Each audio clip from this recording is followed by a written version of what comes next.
The value of an idea lies in using it.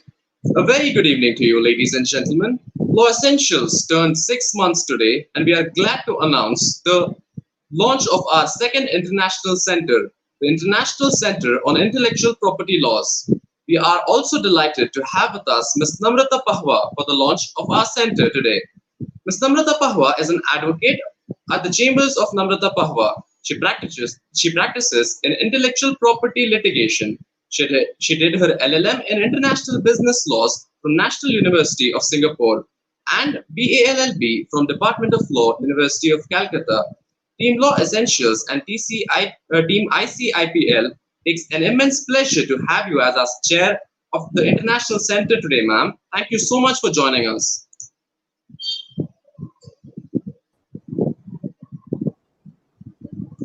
Hi, good evening, everyone. Thank you, Farhan, for that very kind introduction. It's my pleasure to be a part of this organization, and they're doing a really, really good job at fulfilling their duties and alongside being students, of course. This is like a small webinar just so that we introduce intellectual property, the reason behind using IP, the different kinds of IP, the trends that we've been seeing, and especially in the COVID generation that we're living in right now. So we'll be taking a few questions at the end of the webinar. So if you have any question, then you can just let them know or send it to them in any which way, and then we'll get to that later. So I will have to keep telling Farhan as to which to change the slide. So let's go on to the next slide. Okay, so in this 1 hour, I know it's a very short time, actually 45 minutes. I'll just try to give you an overview of the kind of different IP that there is. We'll be discussing one or two landmark judgments. We'll be understanding the challenges behind the different kind of IP, and specifically in patent law. We'll be overlooking compulsory licensing and the trends which we see in, over specifically copyright and patent and design acts. And of course, at the end, we'll be discussing how patents and the vaccine of COVID-19 is so intrinsically joined. So let's go to the next slide.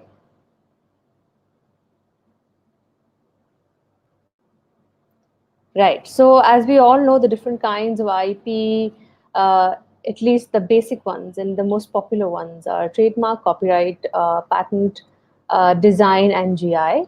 Let's go to the next slide. So trademarks, as I'm sure you all studied and know, in very basic terms, is any word, phrase, design, symbol, smell, color adopted and used by a corporation to identify its product and services and differentiate it with any other. Now here, even the design is a part of its particular definition. When it comes to design, it's actually only protected under the Designs Act. Very briefly, trademark, a few things that I would recommend as a lawyer that tomorrow when you have to suggest and advise your client, a trademark always should be bifurcated in various ways if it's a logo, and then protected as a whole as well. Yeah, if we actually can go to the next one, it'll just be better. So like Chanel and Hermes here, or Gucci. So you can see the C of the Chanel would be protected separately, Chanel as a word protected separately and as a whole. Now, a second suggestion would be as to filing the trademark in black and white as opposed to color.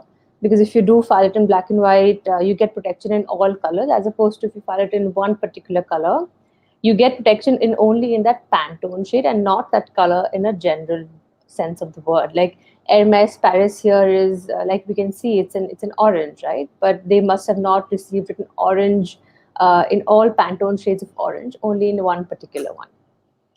If we go back to the next previous slide, I'll just finish explaining. So as we must know that a trademark is geographically defined. So if it's basically, if you file a trademark in India, it's only protected in India. You can file a global trademark through the Madrid Protocol, but for that, first you must have an application in your home country. Farhan, could we go to the previous slide? There is something which in COVID arena, I've seen that a new phenomenon which has come about, which is called the fluid trademark. Now, it's a very interesting concept, and unfortunately limited to ones which have a lot more goodwill in the market, which have a lot more claim in the market. So they can sort of tweak and play with their marks without losing its original identification. So, if I can give an example, or if you can imagine, because we don't have a picture in front of us, the McDonald's logo, which is the two arches forming the letter M. Now, what McDonald's did very cheekily, in fact, is that to showcase their involvement or showcase their doing their bit for COVID-19, it separated the two arches to show social distancing. So similarly, because McDonald's is such a huge brand, it did take the liberty to sort of tweak and play with their trademark without having to lose its authenticity, right? So some of them, a few other examples are like the Google Doodle that we see, which you may have noticed that every day it changes. Even though you don't really see google.com, you know that it is Google. So um, yeah, similarly like these, but a side note saying that only once you have achieved a certain place in the market for yourself or your company, then only then go on to tweaking it at the end. Let's go to the next slide and the next one. Right. So we'll be discussing two case laws.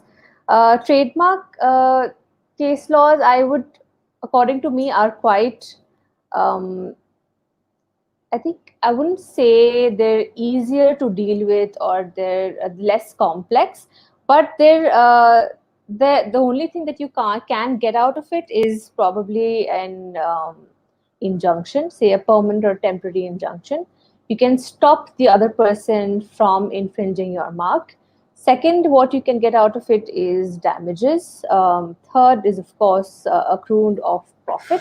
And of course, at the end of the day, you can sort of ask the opposite party to say maybe do away with whatever their infringing product that they have, say either burn it or dispose it off in some way.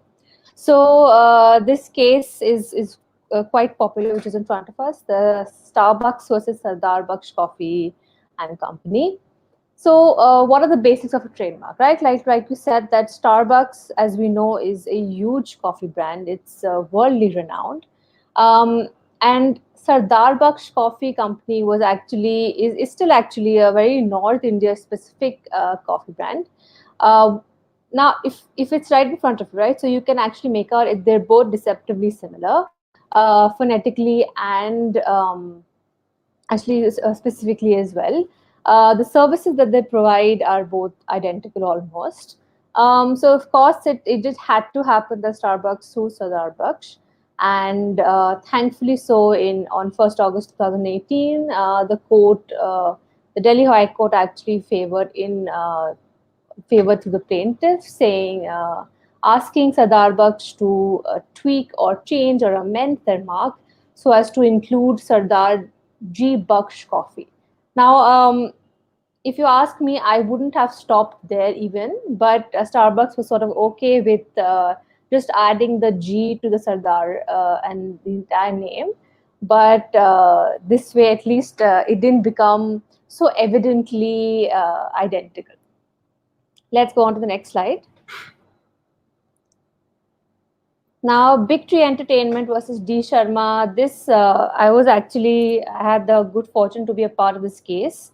Here, the plaintiff The plaintiff, of course, Big Tree Entertainment, as you all know, has excuse me, has a website called Book My Show, and it's for all ticketing ventures. It hosts events, and it's basically a platform through which you can buy tickets. Similar thing Dsharma did with Book My Event. Now, what the Delhi High Court did notice here is that Book My, even though the trademark should not be bifurcated, it should be looked at as whole. But in this case, they did say that Book My is very generic. It cannot be specifically protected by Big Tree. And the second part of it, which was show an event, they're both dissimilar and they're not phonetically similar. So the Delhi High Court actually did not favor the plaintiff. It said that D. Sharma was not infringing the mark at the end of the day. Let's go to the next slide. Okay. So a copyright is subsists in any original, literary, artistic, dramatic, musical, cinematographic, or any sound recording. Also to note, all softwares are copyrighted and not patented. Uh, one something to note is that the duration of a copyright is not generic, that it lasts till 60 years from the death of the author. That is not true. It's not same for all kinds of copyright. So different kinds of copyright, so literary, dramatic, musical, artistic, they will all have different duration. So please note or please check on that before actually saying that it's just one bracket fits all. There are certain exceptions to copyright, which we all know is for education purposes. I think we'll discuss one of the cases, which is the popularly known as DU photocopy case. Um, One of the best ways to get your due from copyright is royalty. Um, and how do you get royalty? There are two ways. If suppose a musician is getting into an agreement with, say, Ghana or Spotify.com. Now, even though a specific amount or consideration will be mentioned in their agreement, but if the artist so believes that it should get a royalty, it can actually demand it of the production house or of the music label that they're collaborating with. Second way of doing it is, of course, through copyright societies. So there are a number of copyright societies, and you as an artist, depending on what kind of artist you are, should find the copyright society which fits you, and you can actually claim your royalties through them. So they actually are a good way to get your name out in the market and streamline your work, basically. Let's go to the next slide.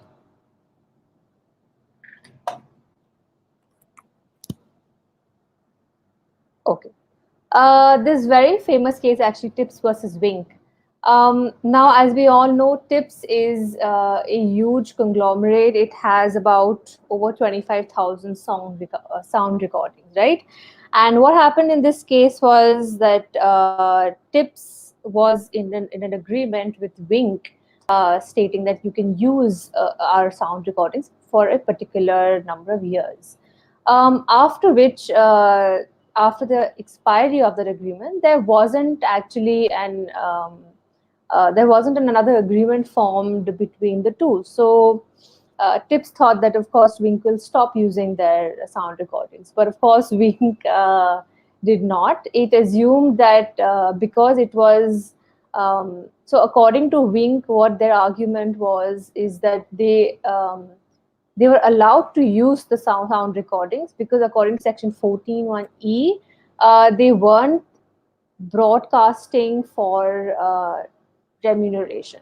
So although they were broadcasting to the public at large, but Delhi High Court, thankfully, and noted this point was that according to Section 52, they were still infringing the copyrights of Tips because at the end of the day, Wink, although it was broadcasting to public at large, it was getting some sort of remuneration out of it, right? So that wasn't allowed according to the Act. And let's go to the next slide.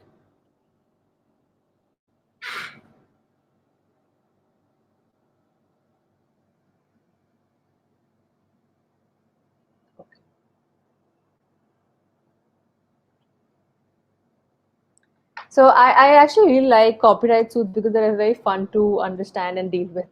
Um, so in this particular case, which is YRF versus Sri Sai Ganesh Productions, a suit was filed against Sri Sai Ganesh Production by Yashraj on the ground that it blatantly copied the movie Band Baja Barat produced under the YRF banner and producing Jabardast, which was showcased under the act. Right. I hope everybody can see the slide. Yeah. So,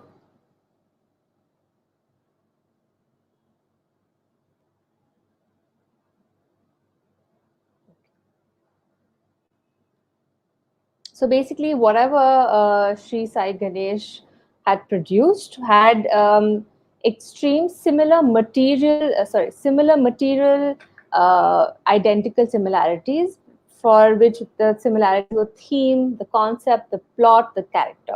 So when it's to note that if there are material similarities between the two copyrights, you can actually form an argument of for infringement.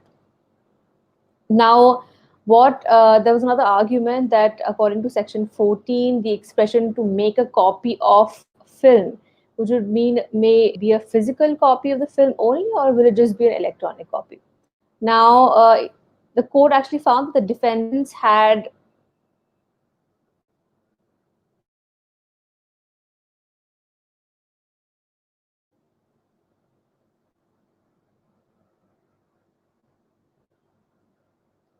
sorry, we're having certain technical issues, but yeah. So basically, the court found that there were blatant fundamental similarities between the two productions, and therefore the defendant had to give way to the plaintiff. Let's go to the next slide.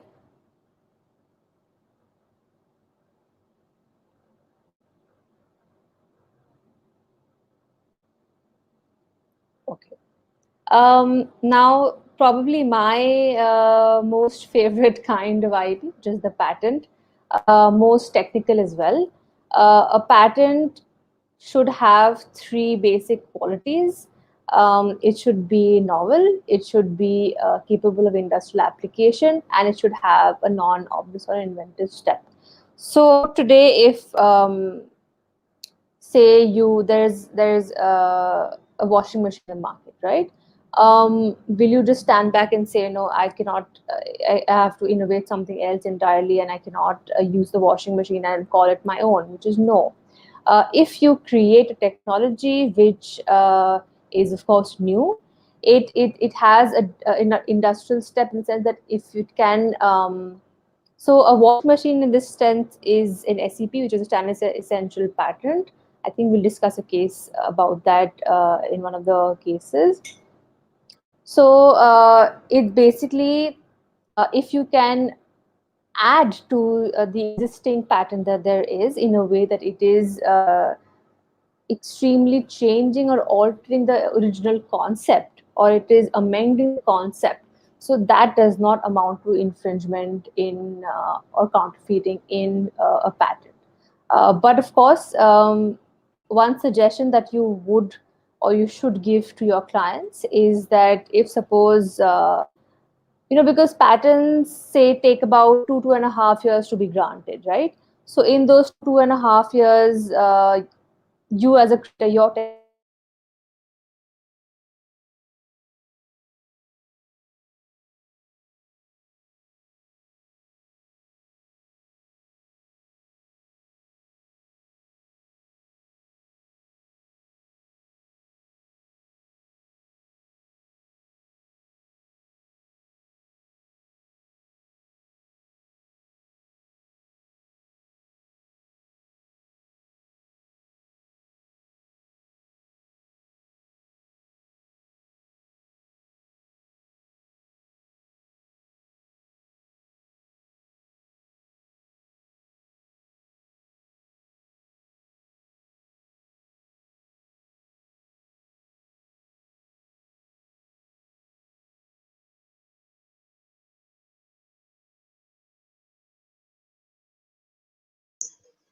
There has been a technical issue on ma'am's side. She'll be joining back in shortly.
By the time ma'am joins back, I would like Earth to inaugurate the center.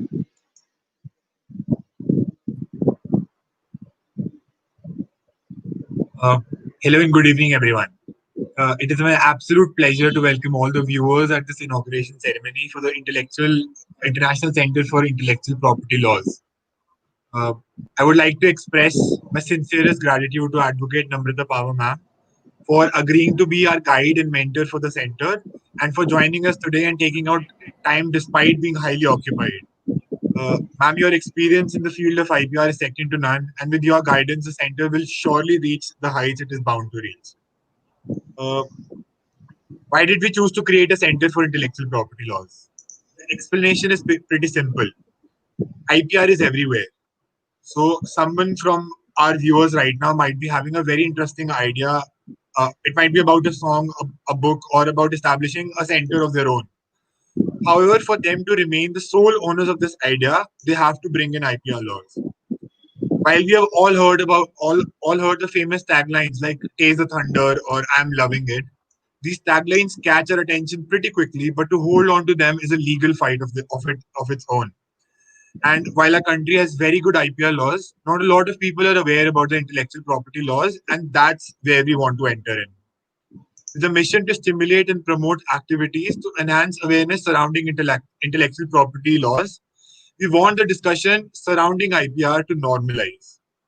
We are all living in an age of click, with international distances being shortened by a quick air service to interacting with your long lost friends on social media or to eating in an international snack joint like McDonald's.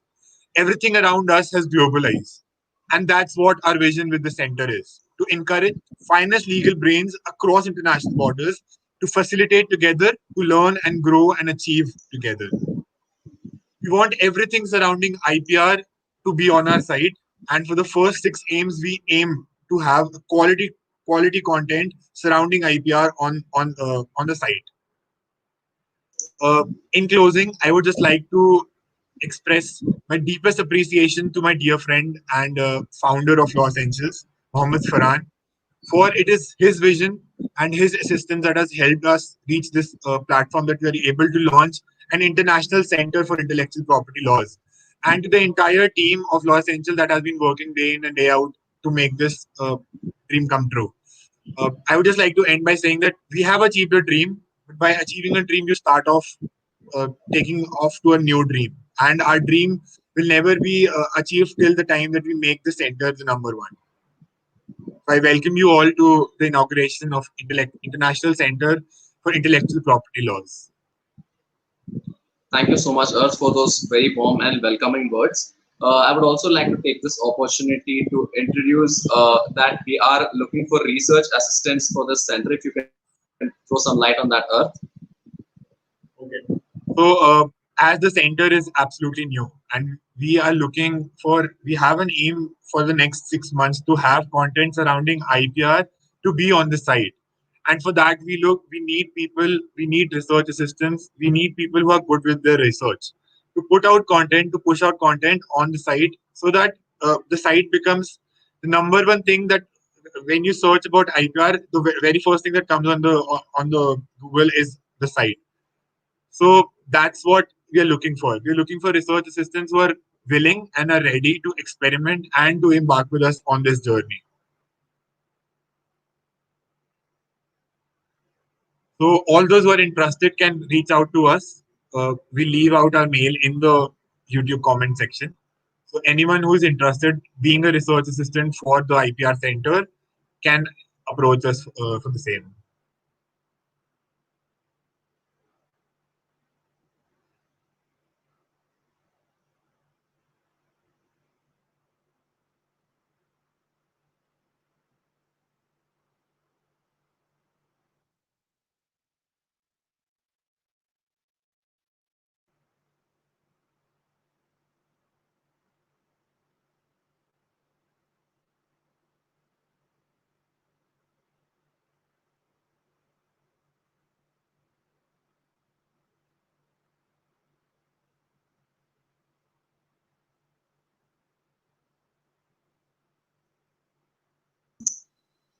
So, ma'am is here with us, and she'll be continuing the session now.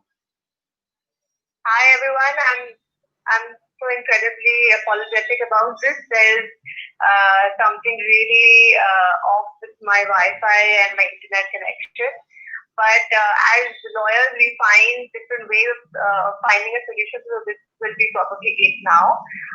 You already have the presentation in front of you, so you'll just not be able to see me, but I'll still go on with it. And we can continue the presentation for 10 minutes more. So, like I was saying, that we're discussing patents, right? So, a patent in this sense is the duration of a patent is for 20 years. And what I was saying is that as a lawyer, tomorrow you must suggest to your client to keep on re-evaluating a patent and to keep on filing fresh ones as your technology goes on to the next one. So let's go to the next slide. This is actually a very, very famous case. In this case, the High Court filed or adjudged against NATCO, which was seeking a permanent injunction of damages and rendition of profit in respect of a granted patent and restraining NATCO Pharma from manufacturing and selling a particular capsule. Now, the court actually allowed selling out of stock that is already manufactured by NATCO under the mark no license. Considering the interest of the patient community, holding that stopping the sale of the defendant's product would only harm the patient's community. Now, this basically, in this case, Delhi High Court restrained the defendant from manufacturing any particular kind of drug which was in the end sort of infringing the plaintiff's drug. Let's go to the next slide. Yes, ma'am. Now, in this, another very famous case, this is actually also sort of bifurcated between design patent and utility patent. Now, in India, the scene is that there is no bifurcation, which is something which I feel should be improved upon. We should take inspiration from the US and also have a bifurcation between the patents.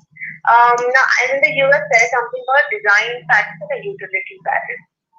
Now, in this case, Apple actually sued Samsung for infringement of both design patent, utility patent, trademark, and trade dress. And Apple alleged that the certain Samsung products copied Apple's already protected design and infringed their IP. The main issue was that where design patent is applied to only a component of a product, so that award to infringers profit be limited to those profits only or to all of the profits completely. Now, the Supreme Court in this case held that the scope of the protection of the design patent should be limited to the protected design element only and not to the unprotected concepts which the plaintiff had. And therefore, in this case, basically, Samsung was stopped in the sense that it did have to send in some of the books that it wasn't showing, and then let's see others.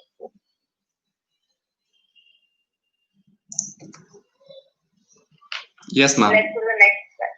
Yeah. So, a design in the sense is a visual representation either in a 2D or in a 3D way, right? So,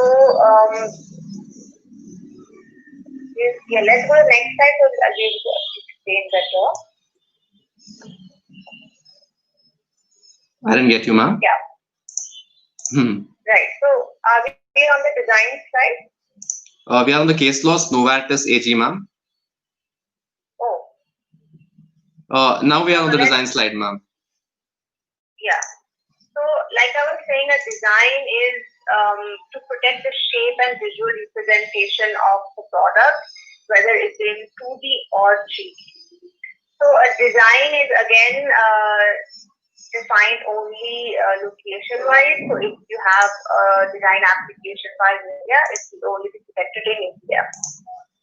Let's go to the next slide. These are a few very famous design applications or design registrations rather. One is of course the Coca-Cola bottle, which is probably the most famous design that there are.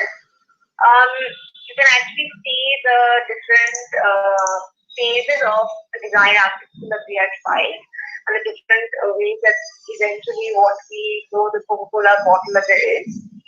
So what happens is in practical form, if a client comes to you and says that as a particular design, of course it's in 3D, how do you physically file it? You will take pictures of the particular design that is in front of you and collate the three pictures that you take from each angle and then file it.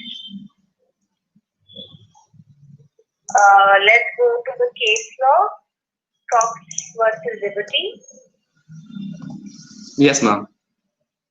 Okay, so this is a very interesting case because in this case what happened was that as we all know, the typical Crocs footwear, which is those chunky perforated, not perforated shoes, Crocs filed a case against Liberty saying that it has a design application for those particular kind of shoes. But what happened was, unfortunately for Crocs, Liberty was able to prove that those particular designs were actually already in the public domain before Crocs had actually officially filed it. So Liberty was able to sort of get inspired by that particular design without having it infringed.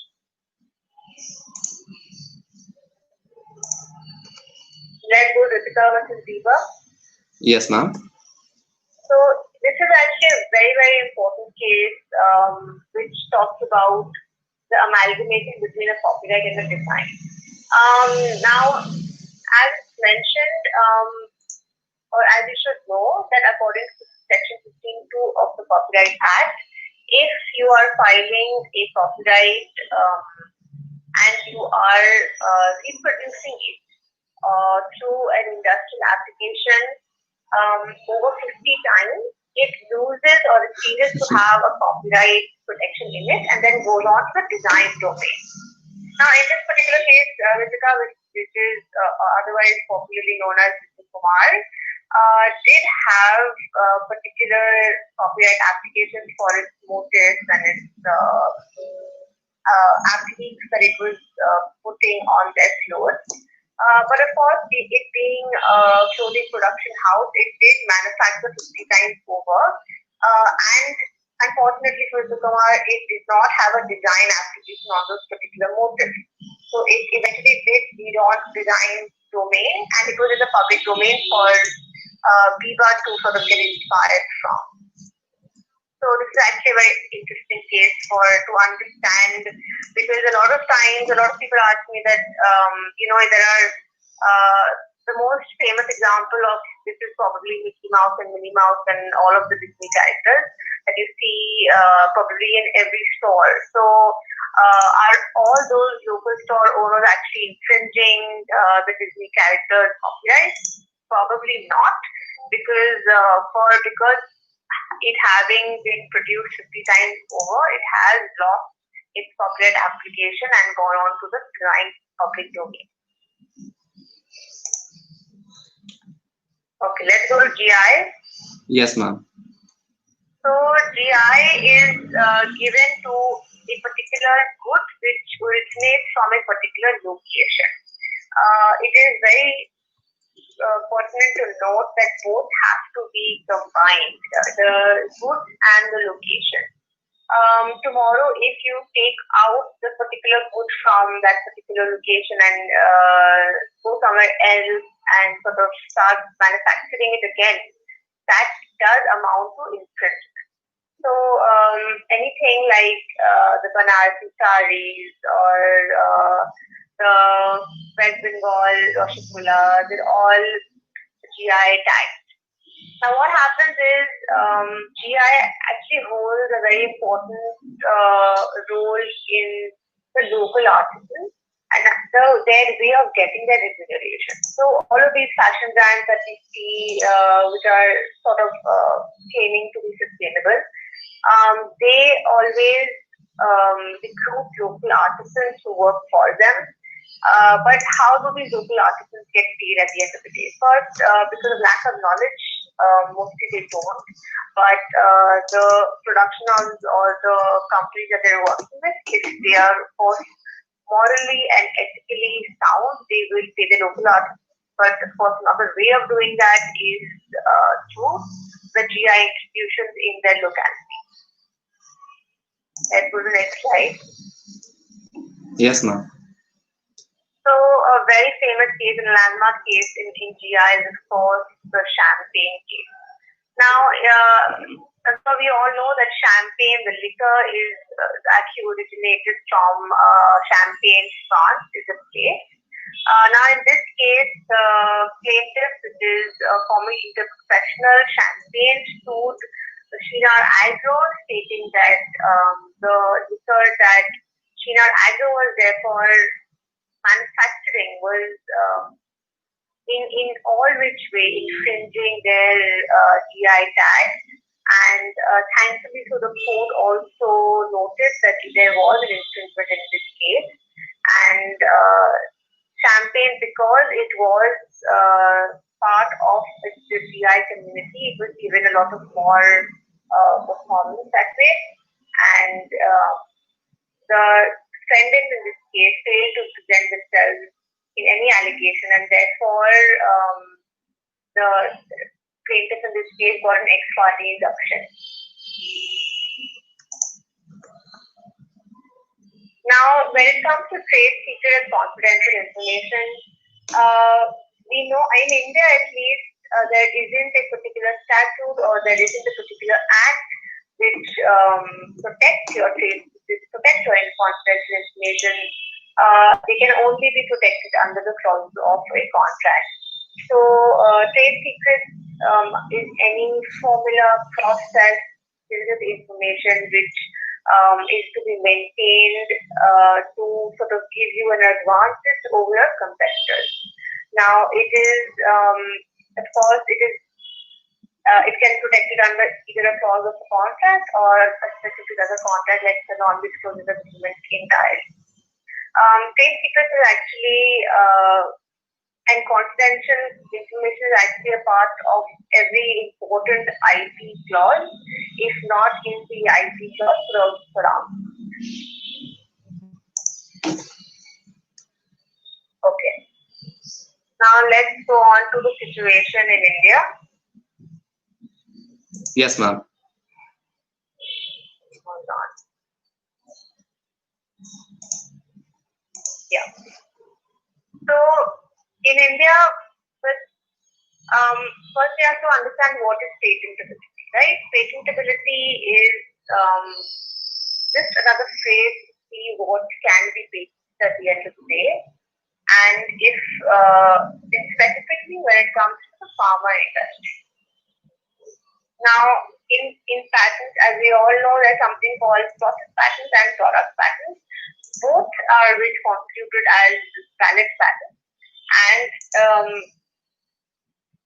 in the next couple of slides, we actually understand what is compulsory licensing, which is a really important form of patentability. Let's go to the next slide. Yes, ma'am.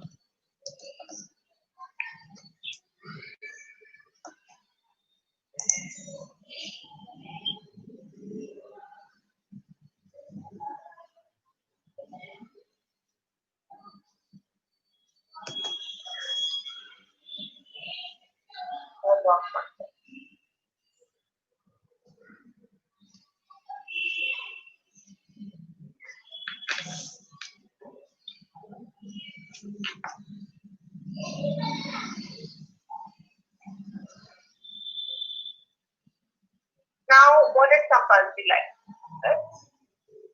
A compulsory license refers to the grant of authorization to a third party to use a process or product which is patented without the permission of the patent holder. Now, this concept is enforced at both national and international levels, and the provision of them can be found under Section 84 to 92 of the Patent Act. Now, the basic objective of compulsory licensing and why stressing on this as a basic concept is first to promote the interest of the general public. Now, because or if there is compulsory licensing in place, there will be more and more companies which will come into the market and have the ease to business. Now, in a few countries, it is also mentioned that compulsory licensing is adopted to restrict the patent holder's monopoly and look at the wider picture as a whole. So there's prevention of abuse of rights. There is great public health at the end of the day. Now the two challenges.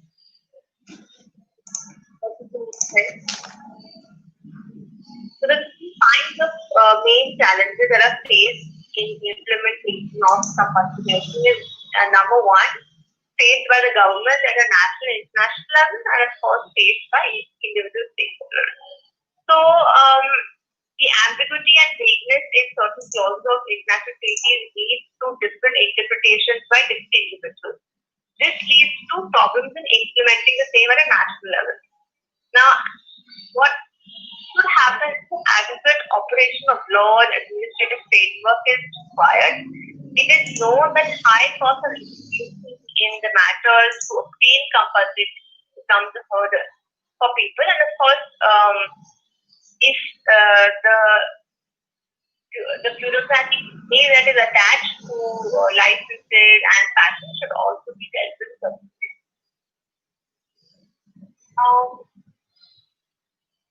Now, when it comes to challenges faced by individual stakeholders, first, of course, there is lack of knowledge, there is lack of technical expertise, there is huge bureaucratic delay and backlog in the matter. And of course, there are a lot of different stakeholders in it. So, to tomorrow, for instance, practical example being tomorrow, if you want to file, or sorry, if you want to sue somebody for infringing a patent, first of all, you would go at a registry level. You would first inform the registry. Then, if that doesn't work, you will go to IPAB. Then you will go to the court, and then so on. So there are so many institutions which are in play that it becomes a little difficult.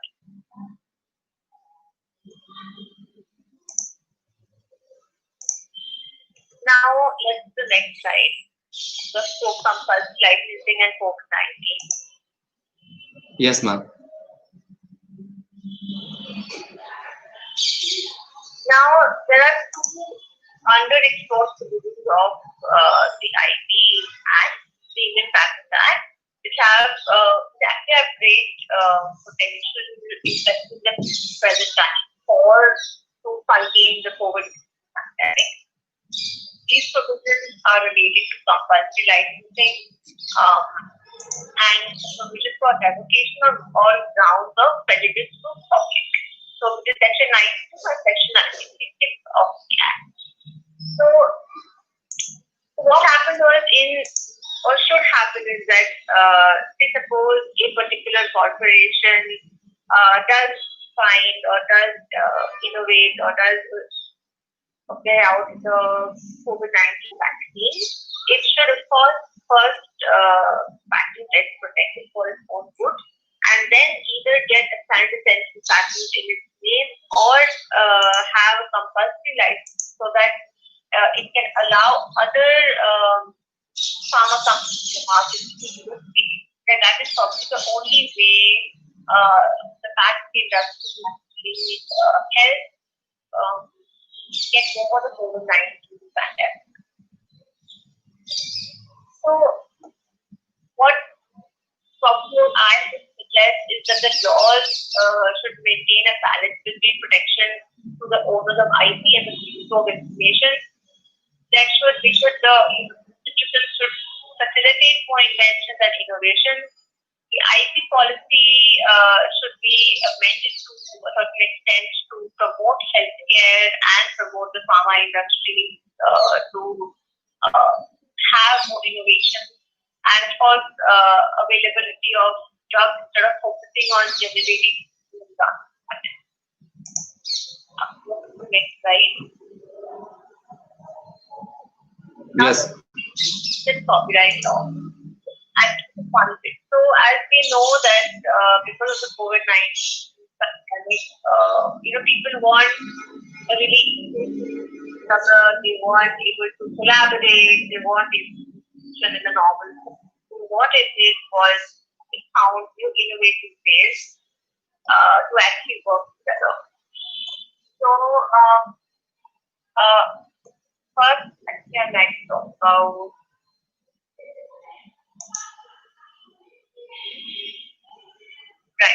music licensing. So, the most prevalent cause for the industry was actually music licensing.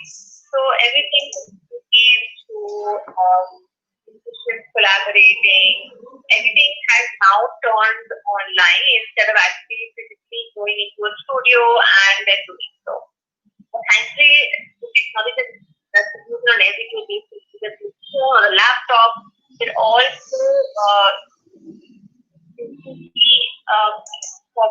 with the patent world that they can help in actually promoting a musician. And of course, at the end of the day, it depends on the kind of collaboration agreement or the license agreement that is actually formed between the two parties.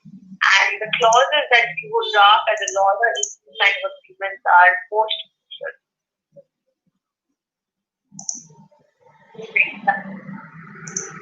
Yes, so ma'am. when it comes to virtual teaching,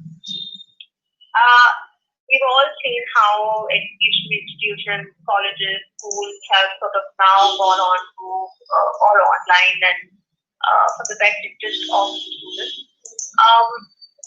Now, like if you spoke about the topic, the exception, right, which was for doctrine of fair use and it fell under the exceptions of copyright.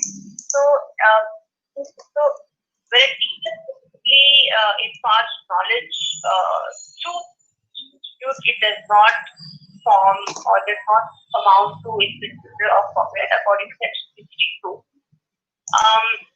But of course, there are certain components as well, which is the technicalities of which we get to later.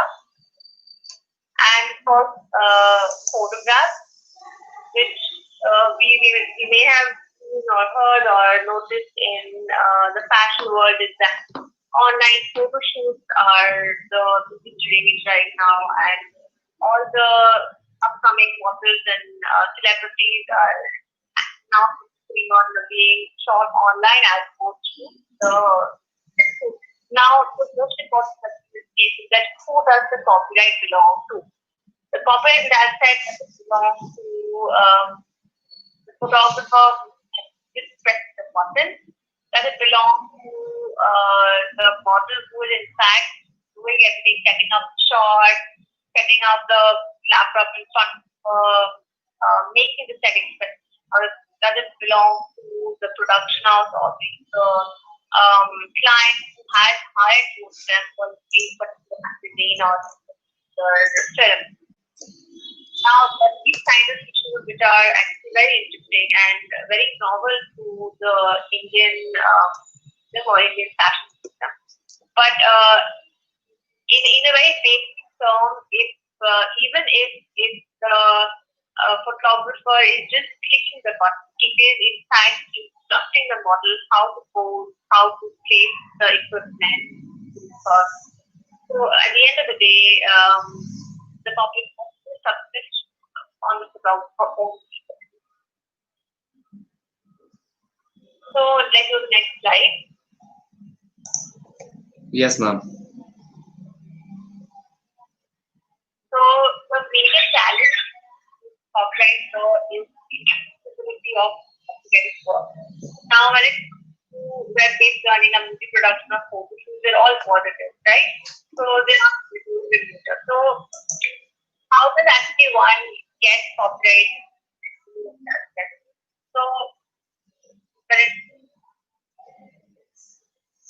also work on strategy with content providers well for focus.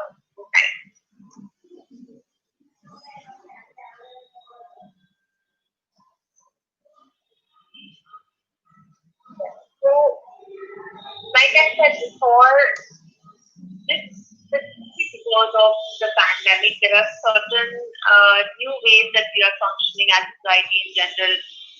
Because again of the pandemic, IT is probably the only genre of the legal arena that has not slowed down. A lot of my friends ask me, you're not going to court or litigation is slowed, but how's the IT world been? In fact, just in the IT discouraged with how. Because now more than ever, there are new copyrights filed every day. There are new innovations created every day, and companies and corporations and individuals now have such a strong risk. We're all aware at some level have to protect their IP, or don't shy away from that, or use that way to be for at least an IP lawyer. So yeah, I guess that is it for the webinar. Again, it's basically apologetic if to not understand or hear because of technicality issues. But just to sum it all up, I would like to say that intellectual property is a great space to be in right now, at least, because it is probably flourishing. Even though India has certain statutes specifically to, of course, you have a Trademark, Copyright Patent, Denying Act.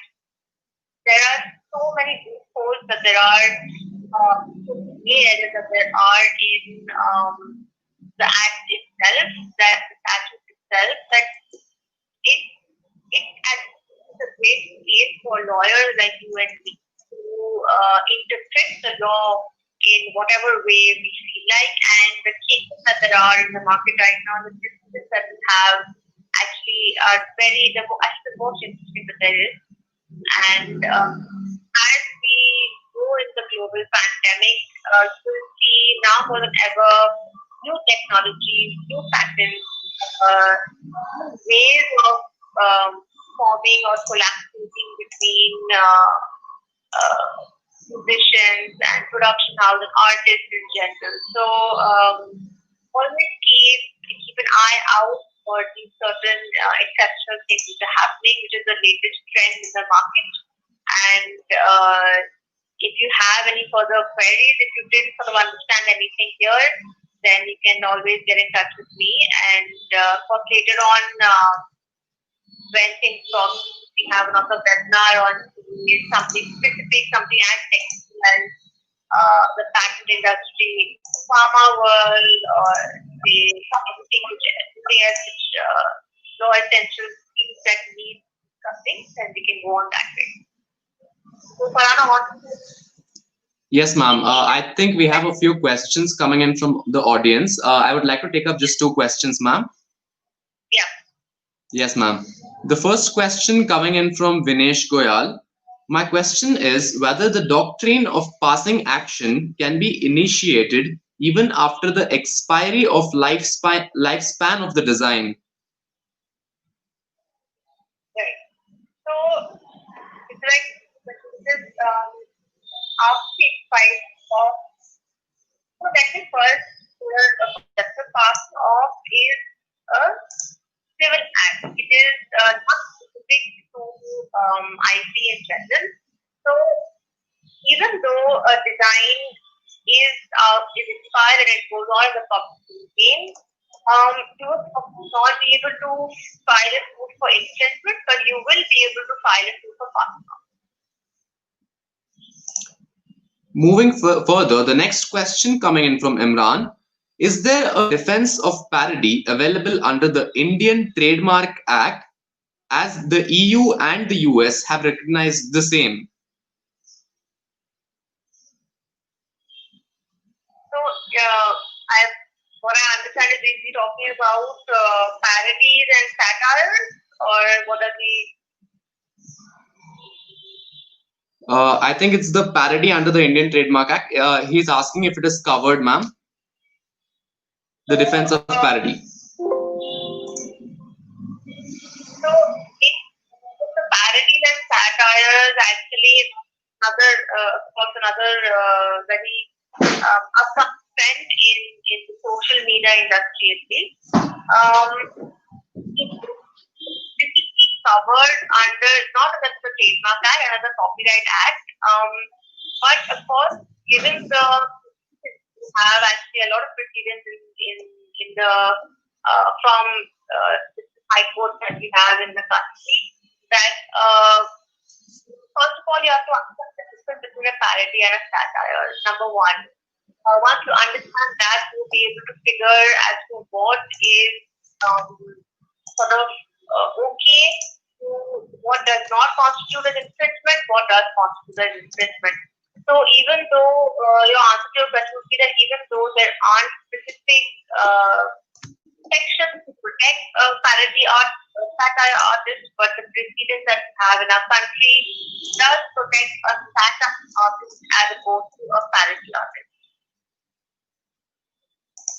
Thank you so much, ma'am. I think with this we come to the end of the session. I would like to bring in Grulin Kaur, who is the convener of this center, to give the vote of thanks.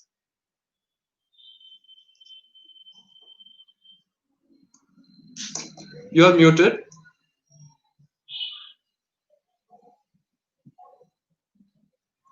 Good evening, everyone. Good evening, ma'am. On behalf of the entire team of Law Essentials, I would like to thank Namrata ma'am for taking out her precious time for inaugurating the center, the International Center for Intellectual Property Laws. Today is indeed a very special day for the team Law Essentials. As Farhan mentioned in the beginning of the webinar, that we have completed 6 months So, on account of the same, I extend my heartiest congratulations to all the honorable advisors for their guidance throughout and to the team members for working so efficiently. We are extremely overwhelmed by the participation in the webinar. We look forward to provide a quality content on the topics of IPR and hope to interact with all of you in the webinar and the upcoming events conducted by the team Law Essentials. Thank you so much, everybody, for joining.